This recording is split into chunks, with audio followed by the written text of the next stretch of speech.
নমস্কার সকলকে উৎপল এডওয়ার্ড চ্যানেলে স্বাগত।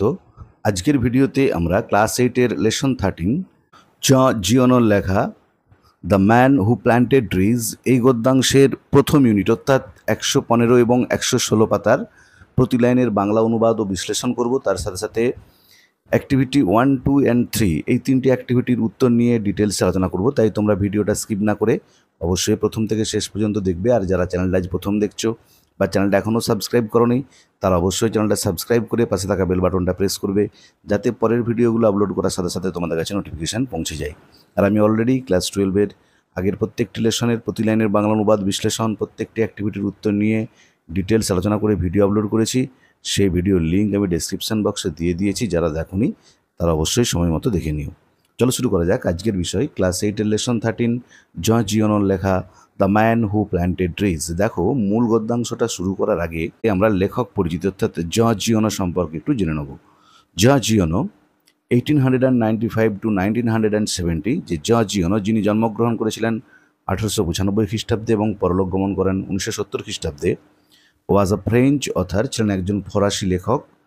হু রোট ওয়ার্কস অফ ফিকশন, যিনি নানান গল্প লিখে গেছেন বা যিনি নানান উপন্যাস লিখেছেন। Mostly set in the Province region, বেশিরভাগটাই কিন্তু প্রভিন্স অঞ্চলকে নিয়ে, ফ্রান্সের যে ফ্রান্সের প্রভেস অঞ্চলের উপর ভিত্তি করে তার বেশিরভাগ কথা সাহিত্যই রচনা করা হয়েছে। His most noted works are, তার সবথেকে বিখ্যাত লেখাগুলি হলো the horseman on the roof, two riders of the storm etcetera. এগুলো হচ্ছে তার সবথেকে জিওনোর সবথেকে বিখ্যাত লেখা। দ্য প্রেজেন্ট টেক্সট, বর্তমান পাঠ্যাংশটা, যেটা যে the man who planted trees, এটা ইজ অ্যাডাপ্টেড, সংগৃহীত হয়েছে, নেওয়া হয়েছে ফ্রম ইজ ফেমাস ওয়ার্ক, তার বিখ্যাত একটা লেখা, অফ দ্য সেম নেম, একই নামে। যে একই নামে মানে যেটা থেকে নেওয়া হয়েছে আমাদের পাঠ্যাংশটা, সেটার নামও হচ্ছে the man who planted trees. সেই নামে একটা বিখ্যাত লেখা থেকে আমাদের পাঠ্যাংশটা গ্রহণ করা হয়েছে। Which has been translated into English by Peter Doyle, যেটাকে ইংরেজিতে অনুবাদ করা হয়েছে পিটার ডোয়েলের দ্বারা।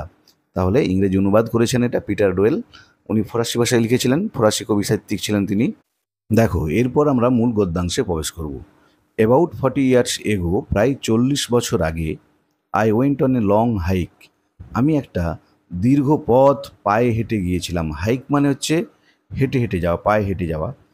থ্রু হিলস, পাহাড়ের মধ্য দিয়ে, অ্যাবসলিউটলি আননোন, পুরোপুরি অজানা, টু ট্যুরিস্ট, যারা ভ্রমণকারী তাদের কাছে পুরোপুরি অজানা এরকম একটা অঞ্চলেতে প্রায় 40 বছর আগে লেখক বলছেন তিনি পায়ে হেঁটে একটা দীর্ঘ পথ যাত্রা করেছিলেন, বহুদূর হেঁটে গিয়েছিলেন। In that very old region, ওই প্রত্যন্ত পুরাতন অঞ্চলেতে, where the Alps penetrate into Provence, যেখানে আল্পস পর্বতমালা প্রভেস অঞ্চলে প্রবেশ করেছে। দেখো, আমরা লেখক পরিচিতি জানতে পেরেছিলাম যে লেখকের লেখাটা মেনলি প্রভিন্স অঞ্চলকে নিয়ে ফ্রান্সের। এখানে তো দেখো বলা আছে সেই প্রভিন্সের কথা, যে যেখানে আল্পস পর্বতমালা প্রভিন্স অঞ্চলেতে প্রবেশ করেছে। It consisted of barren and monotonous land, এই অঞ্চলটা গড়ে উঠেছে অনুর্বর এবং বৈচিত্র্যহীন, মনোটোনাস মানে একঘেয়ে, বৈচিত্র্যহীন ভূমি দ্বারা। যে এই জায়গাটা ছিল অনুর্বর জায়গা এবং এখানে কোনো বৈচিত্র্য নেই, ভ্যারাইটি নেই, মনোটোনাস। নাথিং গ্রিউ দেয়ার, সেখানে কোনো কিছুই জন্মাতো না, এক্সেপ্ট ওয়াইল্ড ল্যাভেন্ডার, বন্য ল্যাভেন্ডার ছাড়া, যে বন্য ল্যাভেন্ডার গাছ ছাড়া কোনো কিছুই সেখানে জন্মাতো না, কারণ অনুর্বর জায়গা। I was crossing this country at it's widest part, আমি এই দেশের সবচেয়ে চৌড়া অংশটা অতিক্রম করছিলাম। লেখক বলছেন যে আমি পায়ে হেঁটে এই দেশের সব থেকে চৌড়া অংশটাকে আমি অতিক্রম করছিলাম। And after walking for 3 days, 3 দিন ধরে হাঁটার পর, I found myself in the complete desolation, আমি দেখলাম আমি পুরোপুরি নিঃসঙ্গ, একাকী। যে 3 দিন ধরে যখন হেঁটে গেলাম, তারপরে দেখলাম আর চারদিকে কোনো জনপ্রাণী নেই, কাউকে দেখতে পাওয়া যাচ্ছে না, পুরোপুরি ডেজোলেট, নিঃসঙ্গ, একাকী। আই ওয়াজ ক্যাম্পড, আমি শিবির খাটিয়েছিলাম বা তাঁবু খাটিয়েছিলাম, next to an abandoned village, যে একটা পরিত্যক্ত গ্রামের পাশেই, যে একটা পরিত্যক্ত গ্রাম আছে, সেখানে কিন্তু কোনো মানুষজন, পশু পাখি মানে কোনো বসবাস নেই কারো, সেরকম একটা পরিত্যক্ত গ্রামের পাশেই আমাকে শিবির করতে হলো বা তাঁবু খাটাতে হয়েছিল।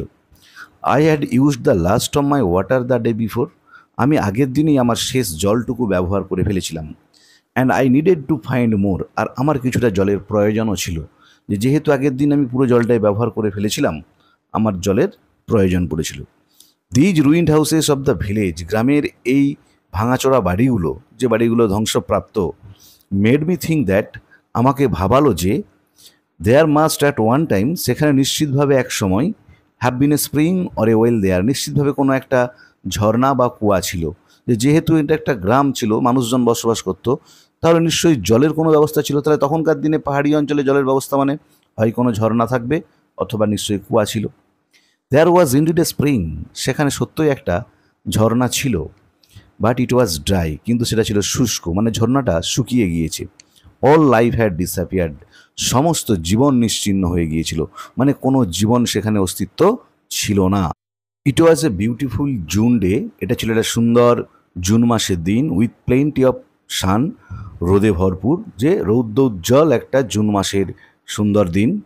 But on the shelterless land, কিন্তু এই আশ্রয়হীন প্রান্তরেতে, high up in the sky, আকাশের অনেক উপরে, দ্য উইন্ড হুইসেলড কন্টিনিউয়াসলি, বাতাস অবিরামভাবে শোঁ শোঁ শব্দে প্রবাহিত হচ্ছিল।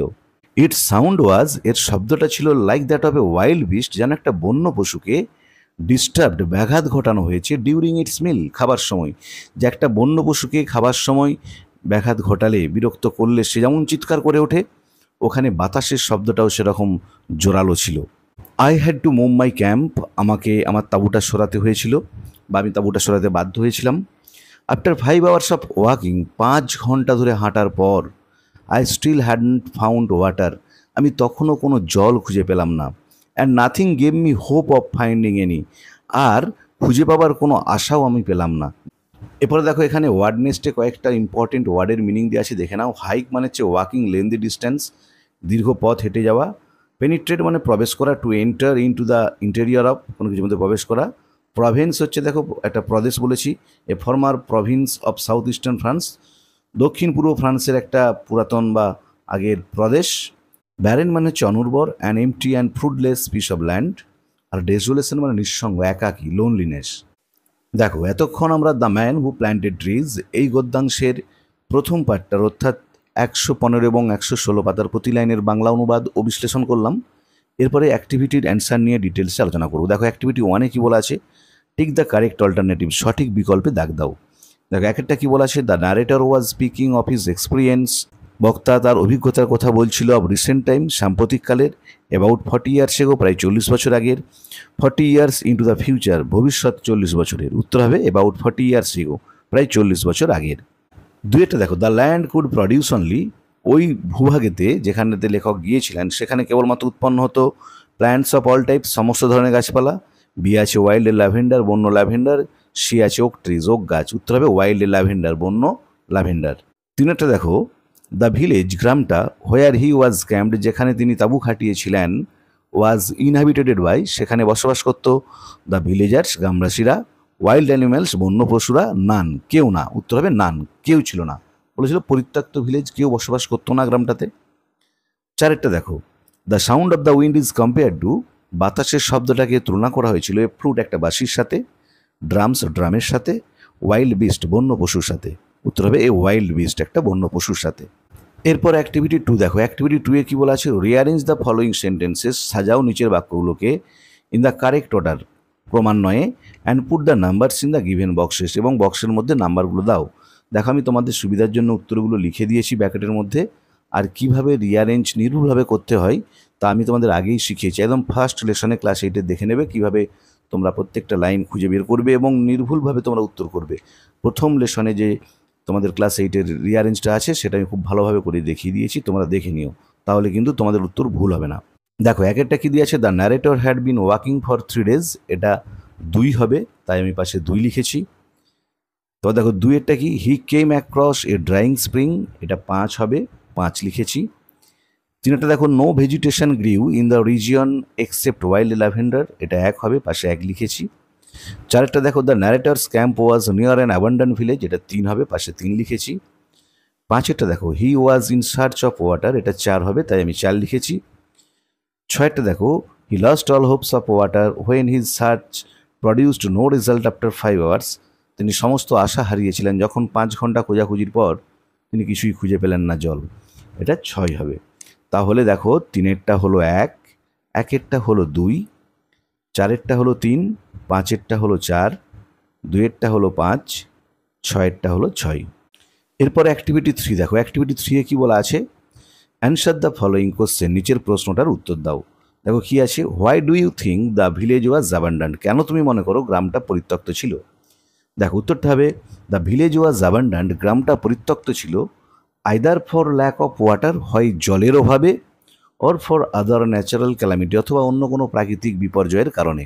যে পাহাড়ি অঞ্চল, হয়তো ধস নেমেছিল, হয়তো কোনো ভূমিকম্প হয়েছিল, এরকম প্রাকৃতিক কোনো বা হড়পা বান হয়েছিল, তাই এরকম কোনো প্রাকৃতিক বিপর্যয়ের কারণে ওই গ্রামটা পরিত্যক্ত ছিল। আবার বলছি, the village was abundant either for lack of water or for other natural calamity. দেখো আজকের ভিডিওতে আমরা ক্লাস 8-এ জর্জ জিওনর লেখা the man who planted trees এই গদ্যাংশের প্রথম পার্ট অর্থাৎ 115 এবং 116 পাতার প্রতি লাইনের বাংলা অনুবাদ ও বিশ্লেষণ করলাম, এবং অ্যাক্টিভিটি 1 2 3 1 থেকে 3 পর্যন্ত প্রতিটি প্রশ্নের উত্তর নিয়ে ডিটেলস আলোচনা করলাম। ভিডিওটা ভালো লাগলে তোমরা অবশ্যই লাইক, শেয়ার ও কমেন্ট করে জানিও। আর যারা আজ আমার চ্যানেলটা প্রথম দেখছো বা চ্যানেলটা এখনও সাবস্ক্রাইব করোনি, তারা অবশ্যই চ্যানেলটা সাবস্ক্রাইব করে পাশে থাকা বেল বাটনটা প্রেস করবে, যাতে পরের ভিডিওগুলো আপলোড করার সাথে সাথে তোমাদের কাছে নোটিফিকেশন পৌঁছে যায়। আর আমি অলরেডি ক্লাস 8-এর অন্যান্য লেসনের প্রতি লাইনের বাংলা অনুবাদ বিশ্লেষণ প্রত্যেকটি অ্যাক্টিভিটির উত্তর নিয়ে ডিটেলস আলোচনা করে ভিডিও আপলোড করেছি, তার লিঙ্ক ডেসক্রিপশন বক্সে দিয়ে দিয়েছি। এবং তোমাদের উপযুক্ত clause, phrase, narration change, voice change, degree change, transformation of sentence, joining, এসব নিয়ে ডিটেলস আলোচনা করে ভিডিও আপলোড করেছি, তার লিঙ্ক আমি ডেসক্রিপশন বক্সে দিয়েছি, তোমরা অবশ্যই দেখে নিও। ভালো থেকো সকলে, ধন্যবাদ।